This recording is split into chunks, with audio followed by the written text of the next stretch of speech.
அனைவருக்கும் வணக்கம்.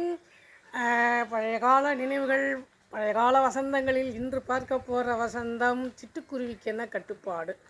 அதாவது எம்ஜிஆர், சிவாஜி கணேசன், ஜெமினி கணேசன் நடிக்கிறாங்கன்னு வைங்க. அவங்களுக்குலாம் வந்து என்ட்ரன்ஸ் எம்ஜிஆர் வந்தால் நாணயிட்டால் அப்படின்னு சொன்னால் நெஞ்சம் உண்டு நேர்மை உண்டு ஓடு ராஜா இந்த மாதிரி பாட்டெல்லாம் பார்த்திங்கன்னா அவர் என்ட்ரன்ஸில் வரும்போது போடுவாங்க. ஹிட் ஆகும் அந்த படமே, பாட்டும் ஹிட் ஆகும்.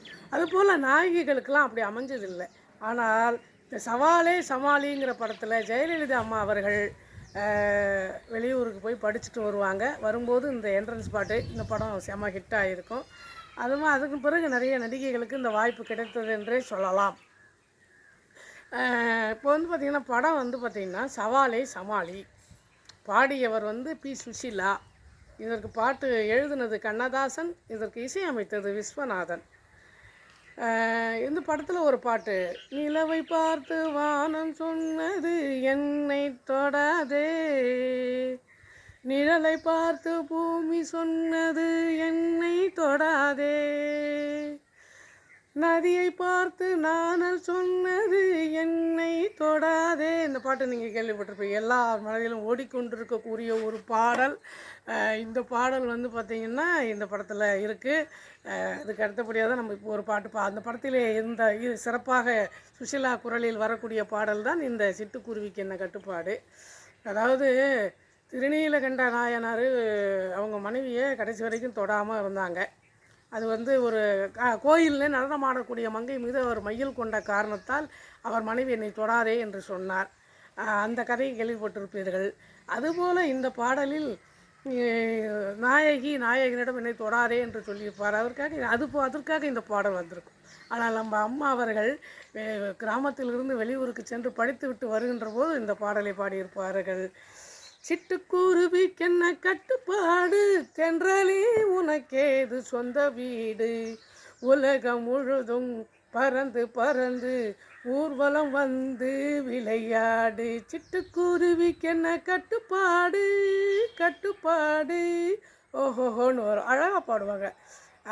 டட்ட டட்டா டட டட்டட டட்டா அப்படின்லாம் குறுக்க பாட இனிமையான குரலில் குயில் இசை, நம்ம சுஷீலா இசையினுடைய அந்த காதில் கேட்கும் இனிமை அங்கே நமக்கு இப்பவும் ஒழித்து கொண்டிருக்கக்கூடிய ஒரு அருமையான பாடல். ஆமாம், சிட்டுக்குருவி எங்கே வேணாலும் போகும், எங்கே வேணாலும் உட்கார, ஏதாவது கட்டுப்பாடு இருக்க, உலகம் முழுவதும் சுற்றி வரும். அந்த மாதிரி தான் எல்லாம் நம்மளும் அந்த மாதிரி கட்டுப்பாடு இல்லாமல் இருக்கணும், ஃப்ரீயாக இருக்கணும் அப்படின்ற மாதிரி அந்த பாட்டில் சந்தோஷமாக பாடுவாங்க. மரத்தில் படரும் கொடியே உன்னை வளர்த்தவர் யார், படர விட்டார், மண்ணில் நடக்கும் நதியே உன்னை படைத்தவரா இந்த பாதையை சொன்னார் அப்படின்னு கேட்பாங்க. அதாவது மரத்தில் படரும் கொடியே உன்னை வளர்த்தவரா, படர விட்டார், மண்ணில் நடக்கும் நதியே உன்னை படைத்தவரா இந்த பாதை சொன்னார். அழகாக கேட்பாங்க. உங்கள் வழியே உங்கள் உலகு, இந்த வழிதான் எந்த கனவு அப்படின்னு அழகாக சொல்லியிருப்பாங்க. ஏன்னா இப்போ வந்து பார்த்திங்கன்னா கொடி வந்து மரத்தில் விதை வச்சோம்னா தானாக படர்ந்து போயிடும். அதே மாதிரி தான் ஆறு அது வழி அது வகுத்துக்கும். இயற்கை அதனுடைய வழியை அது வகுத்து கொண்டே போகும். அடுத்த அடியை பாருங்கள். கவிஞர் கண்ணதாசன் ஆஹா என்ன அற்புதமாக கவிதை எழுதுகிறார் பாருங்கள். பழத்தை கடிக்கும் அணிலே இன்று பசிக்கின்றதோ, பழம் ருசிக்கவில்லையோ, பாட்டு படிக்கும் குயிலே நீ படித்ததுண்டா, சொல்லி கொடுத்ததுண்டா, நினைத்ததெல்லாம் கிடைக்க வேண்டும், நினைத்தபடி நடக்க வேண்டும் அப்படின்னு அழகாக சொல்லியிருப்பாங்க. அதாவது இப்போ அணிலுக்கு சமையல் தேவையில்லை, அது எங்கே போதும் அங்கெல்லாம் பழத்தை அதுக்கு கிடைச்சிடும். குயிலுக்கு வந்து எங்கே வேணாலும் உட்காந்து பாடும் இல்லைங்களா. அது மாதிரி வளரும் தென்னை மரமே நீ வளர்ந்ததை போல் நான் தலை நிமிர்ந்து நிற்பேன். அற்புதமான வரிங்க இது.